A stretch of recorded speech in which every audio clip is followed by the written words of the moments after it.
Cuenta las letras. Hazlo ahora, despacio, una por una. ROBERTO, CLEMINTE. KELKER. Cuéntalas. 7 más 8 más 6. 21 letras exactas. Y si eso te parece una coincidencia, si tu primer instinto es pensar que es un dato curioso, pero irrelevante, entonces todavía no sabes lo que estás a punto de descubrir, porque hay hombres que eligen un número para jugar béisbol, y hay hombres cuyo número los elige a ellos. Roberto Clemente Walker pertenecía a la segunda categoría, y cuando entiendas por qué, cuando comprendas lo que ese número significaba para él y lo que siguió significando después de su muerte, ya no vas a poder ver el 21 de la misma manera. El número 21 no era solo una cifra en la espalda de un uniforme de los Pittsburgh Pirates. Era una declaración.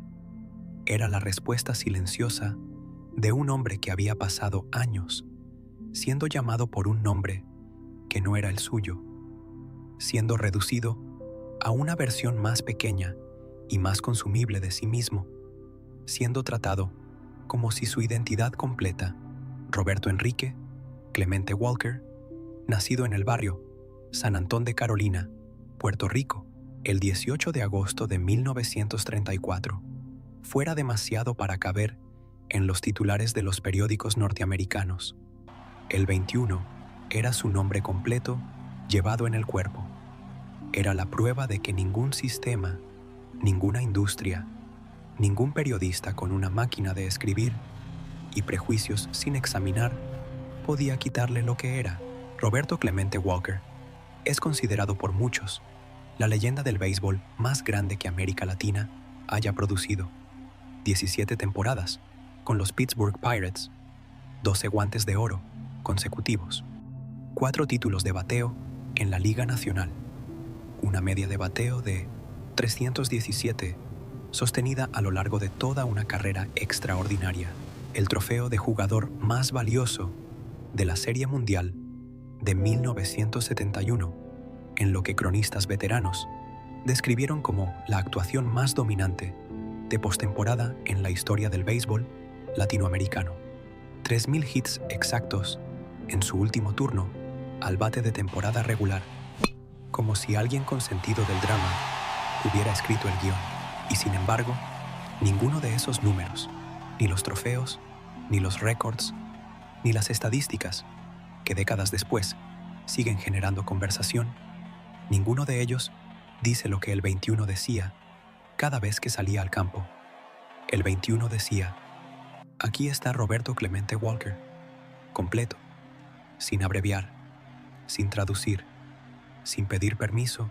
Si te está inspirando este secreto que el número 21 guarda desde hace décadas, por favor dale like al vídeo y déjame saber en los comentarios si sabías esto sobre Roberto Clemente Walker. Tu apoyo hace posible que sigamos contando estas historias que el mundo necesita escuchar. Para entender el peso de ese número, hay que entender primero lo que le hicieron al nombre. Imagina que llegas a un país nuevo con 19 años, hablando otro idioma, cargando el sueño más grande de tu vida. Imagina que en ese país, desde el primer día, la gente empieza a llamarte por un nombre diferente. No por error, por decisión. Los periodistas te llaman Bob. Las tarjetas de béisbol imprimen Bob Clemente en letras grandes sobre tu fotografía. Los locutores dicen Bob cuando anuncian tu turno al bate.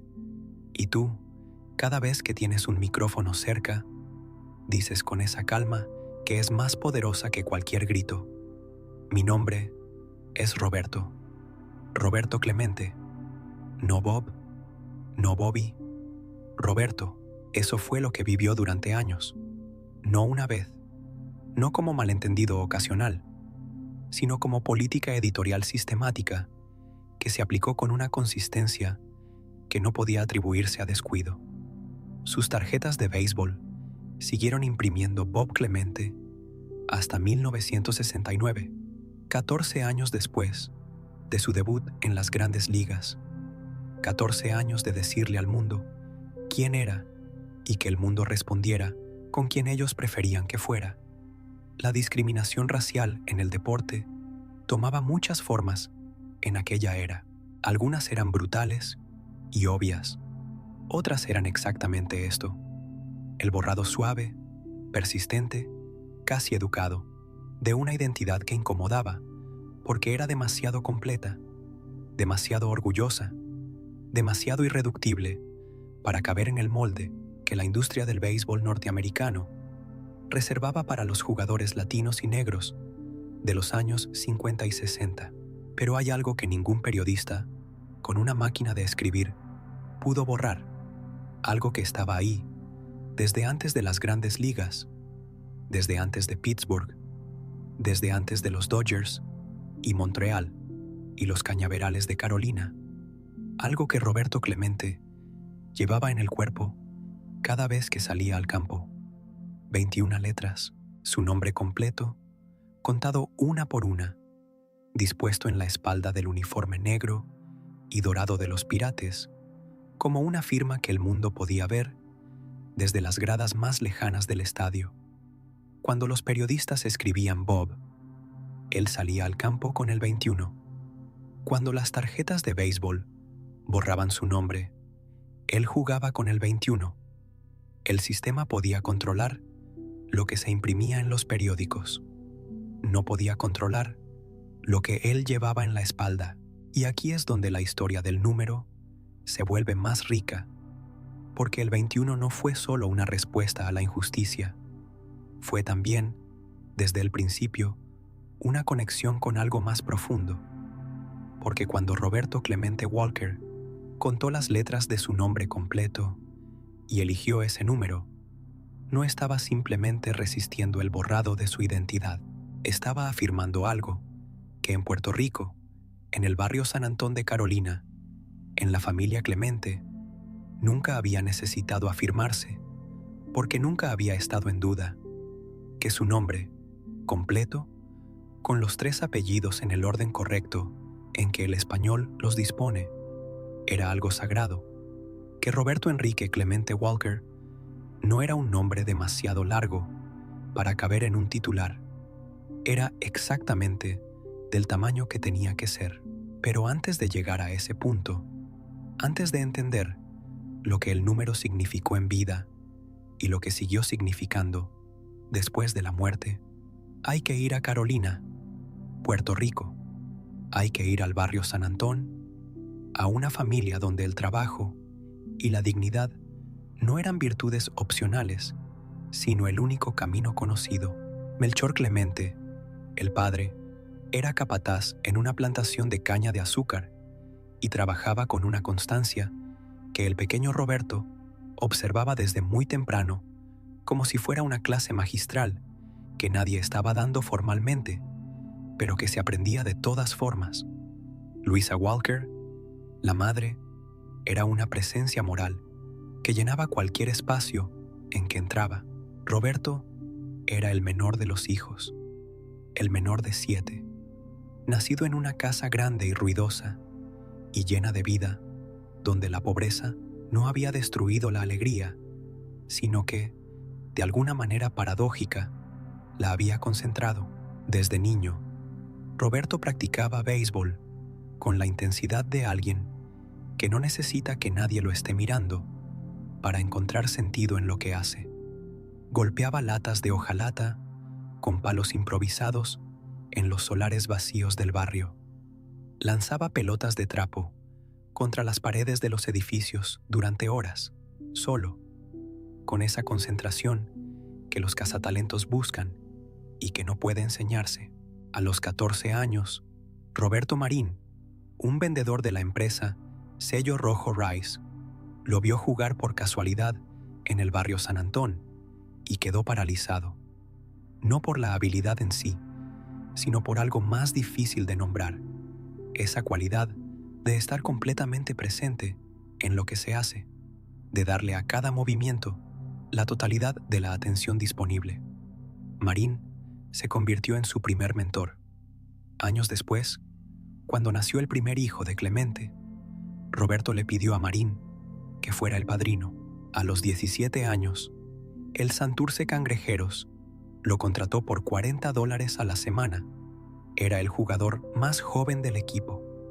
No jugó mucho la primera temporada porque no podía pegarle a las curvas bajas, una debilidad técnica que cualquier coach menos atento habría usado como excusa para descartarlo. El coach de Santurce no lo descartó.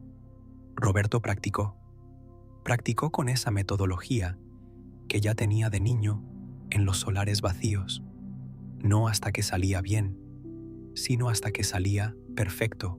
2 años después, era un titular indiscutible. Sus compañeros de equipo, ese año, incluían a Willie Mays. En 1954, los Brooklyn Dodgers organizaron un tryout en el estadio Sixto Escobar de Santurce.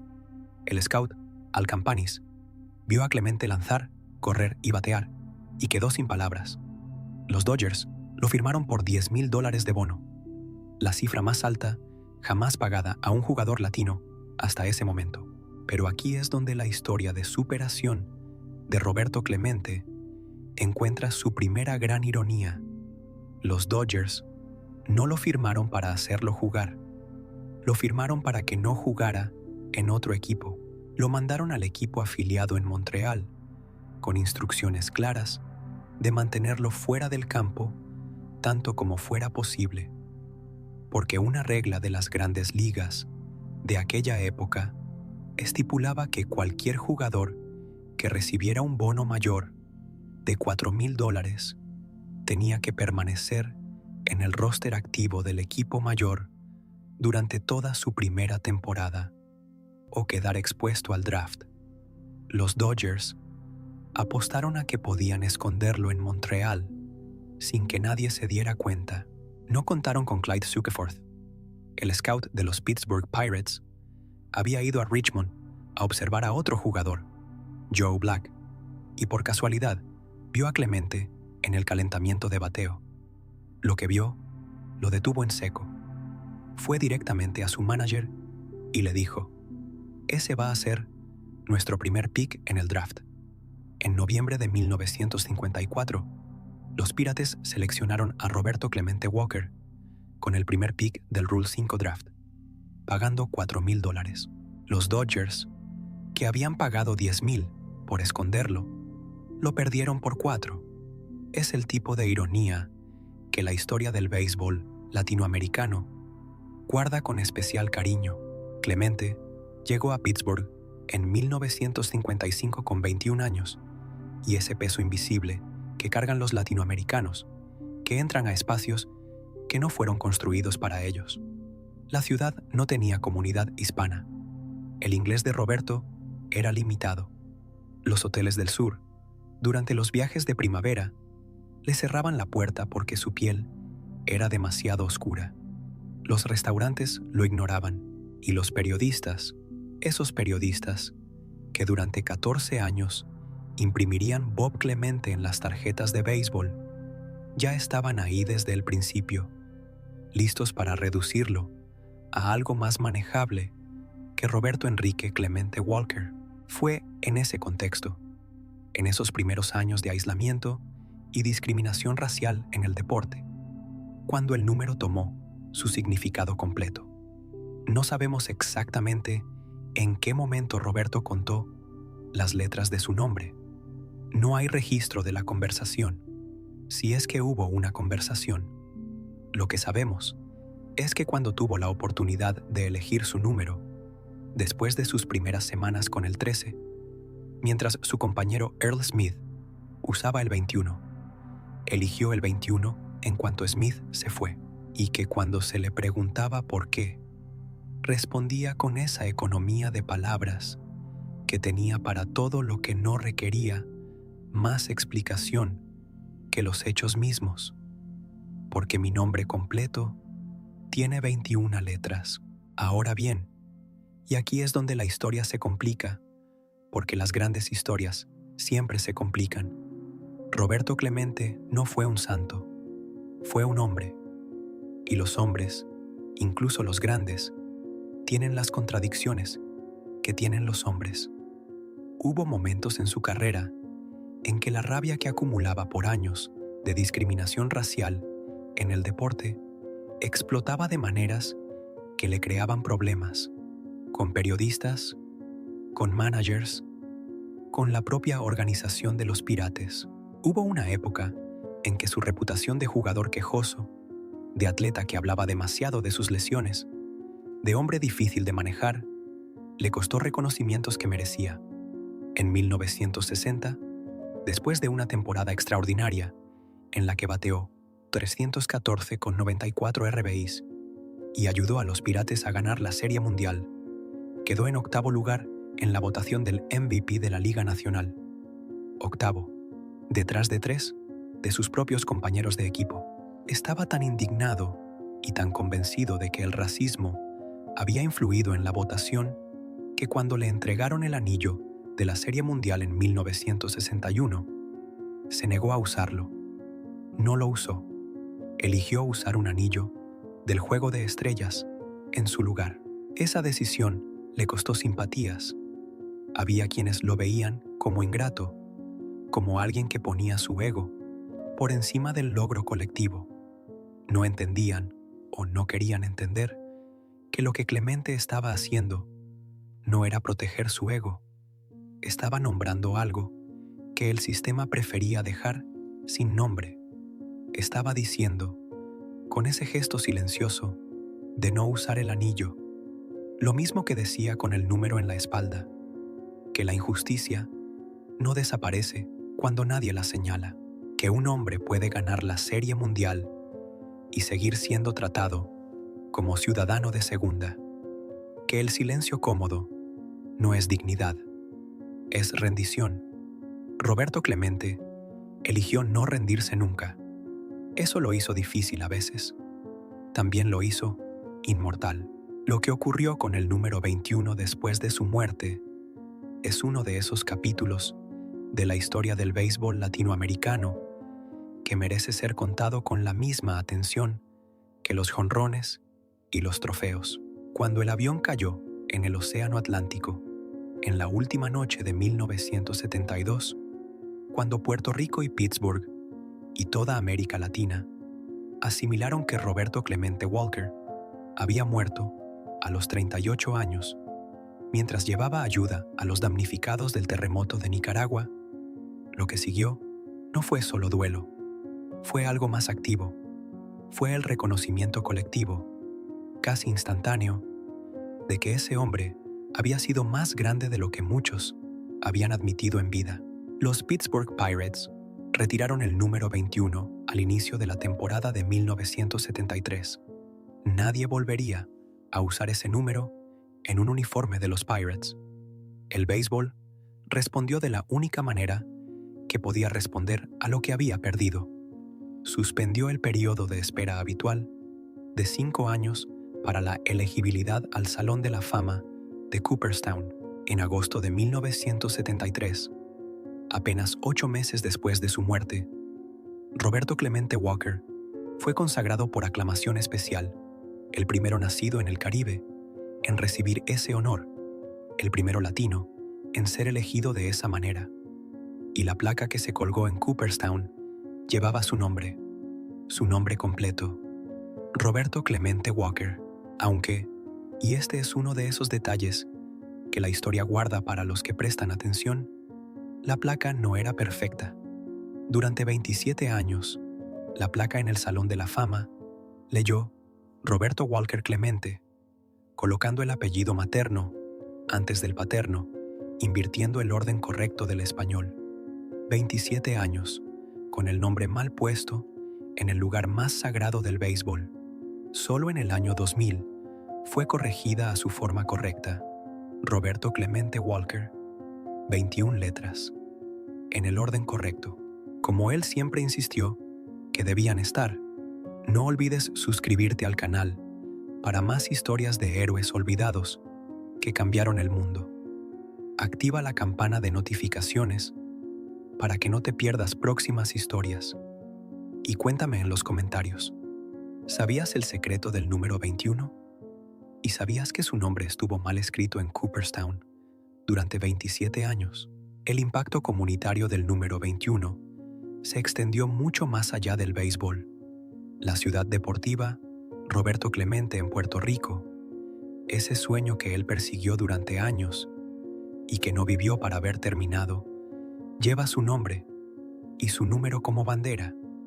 El premio Roberto Clemente, entregado cada año por las grandes ligas al jugador que mejor encarna el compromiso con la comunidad y el humanitarismo, se entrega con una placa que lleva el número 21.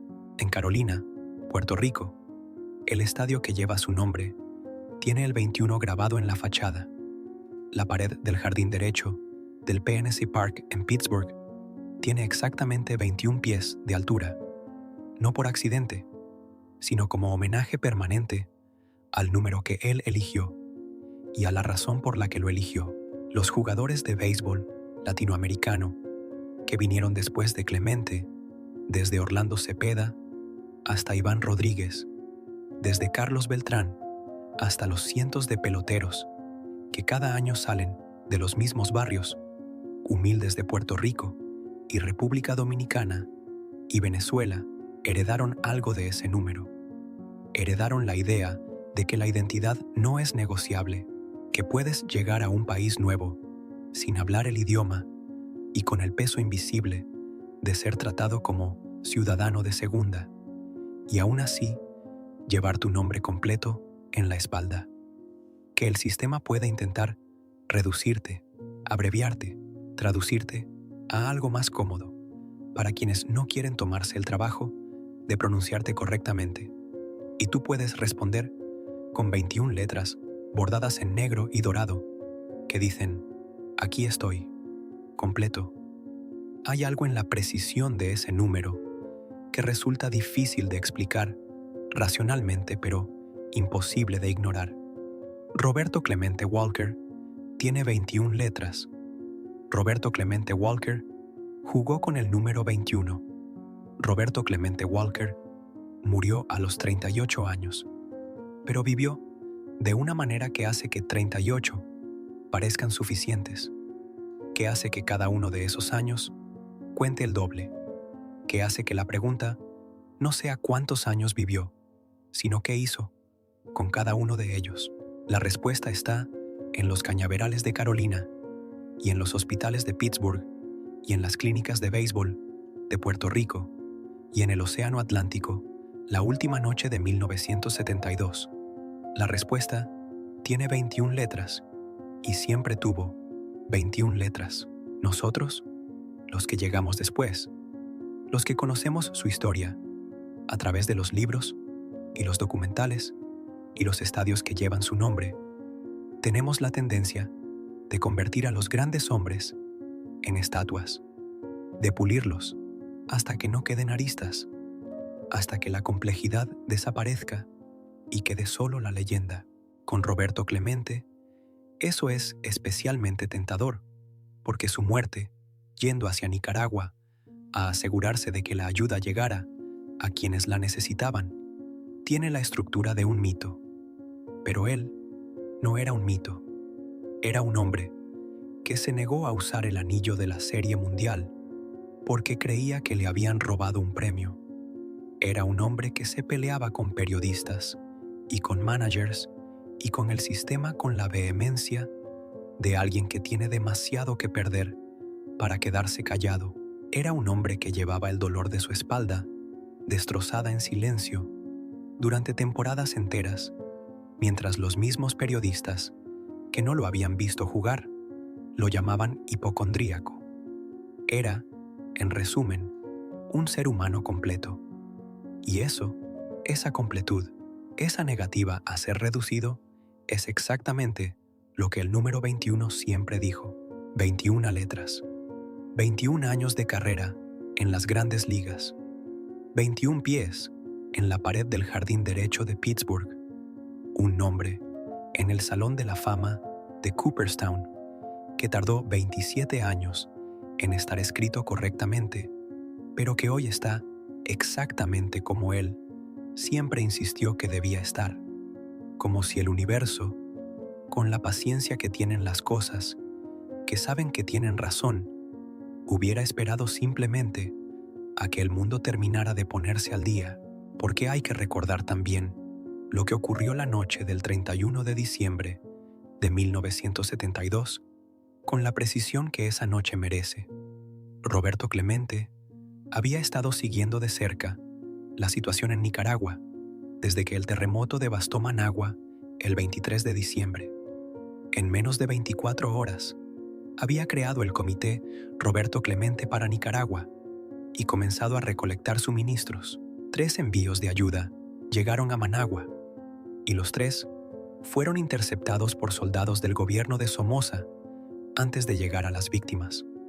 Cuando Clemente se enteró, tomó la única decisión que era coherente con quien había sido toda su vida. Iría él mismo. Su nombre era suficiente garantía. Nadie se atrevería a robar suministros con Roberto Clemente a bordo. Era la misma lógica de siempre, la misma disposición a cruzar la distancia que otros encontraban imposible, solo que esta vez la distancia era el Océano Atlántico y no había acera segura desde donde observar. Hay una última cosa sobre el número 21 que merece ser dicha antes de terminar. En 2012, la Liga de Béisbol Profesional de Puerto Rico fue rebautizada como Liga de Béisbol Profesional Roberto Clemente. Ese mismo año, el número 21 fue retirado permanentemente en toda la liga. Ningún jugador en Puerto Rico puede usar el 21. Es el único número retirado en toda la historia del béisbol puertorriqueño, no el de ningún otro jugador. El de Roberto Clemente Walker, 21 letras, el nombre completo, en el orden correcto del español, como si la isla hubiera decidido, con esa contundencia silenciosa que tienen las decisiones que no necesitan explicación, que ese número ya tiene dueño para siempre, y en la pared del jardín derecho del PNC Park en Pittsburgh, donde Roberto Clemente Walker pasó 17 temporadas convirtiendo cada jugada en un argumento. Esa pared tiene exactamente 21 pies de altura, no 20, no 22, 21, como si el estadio mismo hubiera decidido llevar su nombre en el único idioma que siempre fue suyo. El avión era un DC-7 de 4 motores, con un historial de problemas que varios mecánicos habían señalado. Estaba sobrecargado, 4.000 libras, por encima del peso máximo de despegue. Alguien en el aeropuerto le advirtió a Clemente que el avión parecía peligrosamente lleno antes de que embarcara. Su esposa Vera, que lo llevó al aeropuerto esa noche de Año Nuevo, dijo después que el avión le pareció viejo y sobrecargado. Clemente lo sabía. Tenía sueños recurrentes con accidentes aéreos. Su hijo de 7 años le había pedido esa mañana que no subiera al avión, y sin embargo, subió, porque había calculado, con la misma precisión con que calculaba la trayectoria de una pelota en el jardín derecho, que lo que pasaría si no iba era peor que lo que podría pasarle si iba. El DC-7 despegó a las 9 de la noche, con 10 minutos. 90 segundos después, cayó al Océano Atlántico, a 1,5 kilómetros de la costa de Isla Verde. No hubo sobrevivientes. El océano no devolvió su cuerpo. Tenía 38 años. Su compañero de equipo, Manny Sanguillen, fue el único Pirate que no asistió al servicio memorial, porque estaba en Puerto Rico, buceando en el Atlántico, buscando el cuerpo de Roberto, sin que nadie se lo hubiera pedido. No lo encontró, pero siguió buceando durante días. Lo que Puerto Rico vivió en las primeras horas de 1973 no tiene nombre preciso. Un amigo de Clemente lo describió como la noche en que la felicidad murió. Los Pirates retiraron el 21 al inicio de la temporada. El Salón de la Fama suspendió el periodo de espera. La Liga Nacional renombró el premio del comisionado como Premio Roberto Clemente, entregado cada año al jugador que mejor encarna el compromiso con la comunidad. Cada año, cuando ese premio se entrega, el número 21 vuelve a estar en todos los estadios de las grandes ligas. 21 letras. El nombre completo, en el orden correcto. Nosotros, los que llegamos después, los que conocemos su historia, a través de los libros y los documentales y los estadios que llevan su nombre, tenemos la tendencia de convertir a los grandes hombres en estatuas, de pulirlos hasta que no queden aristas, hasta que la complejidad desaparezca y quede solo la leyenda. Con Roberto Clemente, eso es especialmente tentador, porque su muerte, yendo hacia Nicaragua a asegurarse de que la ayuda llegara a quienes la necesitaban, tiene la estructura de un mito. Pero él no era un mito, era un hombre que se negó a usar el anillo de la Serie Mundial porque creía que le habían robado un premio. Era un hombre que se peleaba con periodistas y con managers y con el sistema con la vehemencia de alguien que tiene demasiado que perder para quedarse callado. Era un hombre que llevaba el dolor de su espalda destrozada en silencio durante temporadas enteras, mientras los mismos periodistas que no lo habían visto sufrir lo llamaban hipocondríaco. Era, en resumen, un ser humano completo. Y eso, esa completud, esa negativa a ser reducido, es exactamente lo que el número 21 siempre dijo. 21 letras. 21 años de carrera en las grandes ligas. 21 pies en la pared del jardín derecho de Pittsburgh. Un nombre en el Salón de la Fama de Cooperstown que tardó 27 años en estar escrito correctamente, pero que hoy está exactamente como él siempre insistió que debía estar, como si el universo, con la paciencia que tienen las cosas, que saben que tienen razón, hubiera esperado simplemente a que el mundo terminara de ponerse al día. Y aquí termina esta historia. O quizás aquí es exactamente donde empieza la pregunta que nadie ha podido responder del todo. ¿Cuántos otros Roberto Clemente Walker hay en el mundo ahora mismo, en los campos de béisbol de Carolina, y en los solares vacíos de Santo Domingo, y en los patios de tierra de Valencia, que llevan un nombre completo que el sistema ya está intentando abreviar? ¿Y cuántos de ellos van a encontrar su número 21